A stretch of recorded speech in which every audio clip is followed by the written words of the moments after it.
Okay, so my name is Mary Heisey. I'm proud to be 42 years old at this point in my life. So I've owned the restaurant since 2006. Originally, the restaurant was built originally in 1959. So there's a lot of history around the building as far as it being in the community, and it's a very recognizable building. A lot of people drive by it, but maybe they haven't been in here, but a lot of people recognize the building. So my mother, Ruth Ann, bought the restaurant in 1996. Her and my dad had retired and moved here from Arizona, but shortly after moving here, she realized that maybe retirement wasn't really the thing for her. She wanted to have something else to do. So she bought the restaurant. And about 2 years later, I was in aviation, and I was working in the corporate world, and I just kind of became a little disillusioned with that, and a lot of traveling, a lot of stress. And so I decided to come down here and visit the folks and kind of get my bearings, decide what I wanted to do. So that was the first time I kind of got involved in the restaurant, just more in like an advisory situation, I guess, helping Mom with technical stuff, computer stuff, things like that. And so then I left for a year and I went and did volunteer work. And after I completed that, I came back here kind of not really intending to get involved in the restaurant necessarily, but it just sort of happened. And then I got married and had my son. And so my husband and I bought into the restaurant, and then it became kind of a family kind of group effort. Several years on, then down the road in 2006, just the situation being what it was, my folks were getting a little older. I was kind of wanting to take the restaurant a little bit of a different direction as far as marketing, things like that. I had some different ideas, and it just, we just kind of came to the place where Mom decided she was going to go ahead and retire, so I bought the restaurant from her. And, at the onset, I kind of kept things the same for a while because even though I'd been working with her for a couple years, truthfully, I really didn't know what I was doing. And so I was just more or less kind of just continuing the same things that she did for a little while. But then at the end of 2009, we had a fire here in the building. And it was a fairly significant fire to the point that we were shut down for 4 months.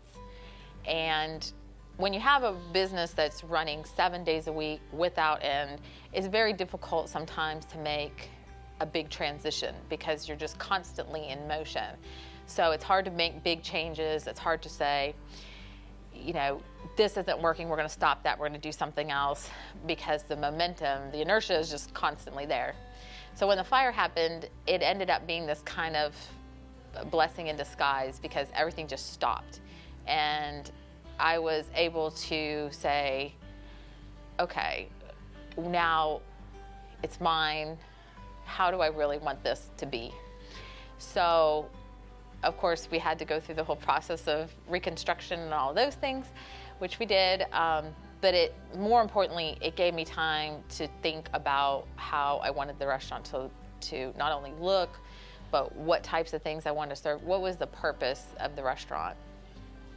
And as far as the community goes, like I said, this building's been here so long. People have driven up and down this street and seen this building on this corner for 60 years.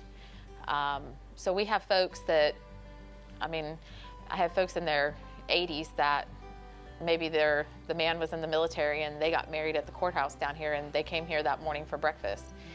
We have people that bring their great-grandchildren in here who came here as children. So it has this multi-generational appeal.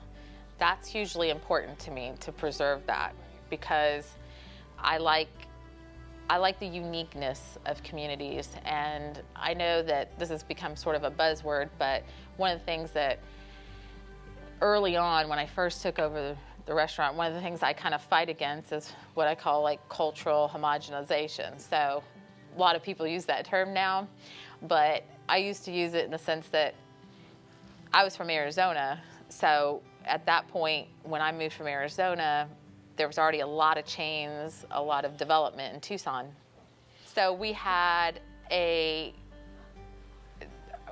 started that process in Arizona. And when I came here and I saw the chains starting to move in and I saw things happening, it's like, for me, it was like, no, don't do that, because, you don't want to lose that uniqueness and those little joints that you go to, and getting to know the people in your community that actually care about what they're producing.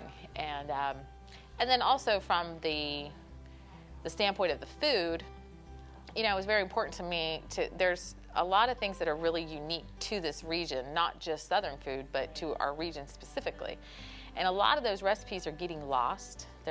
People aren't making them anymore because maybe they aren't appealing, or they think they're not appealing to a younger generation. But it's a matter of reworking those things and letting people know about them, because good food's just good food. I mean, that's the way it is. So, all of those things came to play when I was thinking about what's going to happen when we reopen after the fire. How is the restaurant going to be able to grow, to stabilize, to succeed in the future? Not just for myself personally, but it's just really important to me that the community has Ruth Ann's, because I think Ruth Ann's